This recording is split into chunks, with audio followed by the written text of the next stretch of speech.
जाते हैं। जैसे ये ऊपर क्या है तुम्हारा सिर है, तुम्हारा सिर कहाँ है, यहाँ ऊपर है। ये तुम्हारी क्या है, दिमाग है। ये तुम्हारी क्या है, ये तुम्हारी क्या है, गाल।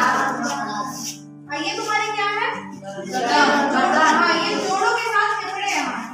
और ये तुम्हारी क्या है, फेफड़े। एक फेफड़े का साइज बड़ा और एक का छोटा। ये तुम्हारी किसमें क्या है, दिल, हाँ हार्ट, दिल।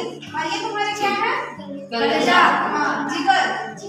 और यहाँ पे ये तिल। और ये तुम्हारे क्या बने हुए हैं,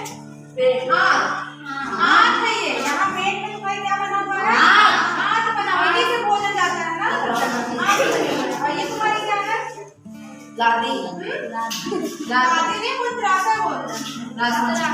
हाँ और फिर ये तुम्हारा इधर ये क्या बना हुआ है, हड्डी। ये यहाँ पे क्या है, इसके हड्डी, रीढ़ की हड्डी। हड्डी तो पूरे शरीर में ही दिया हुआ है, लेकिन ये क्या है, रीढ़ की हड्डी। ये देखो ऐसी संरचना तुम्हारे अंदर भी पाई जाती है।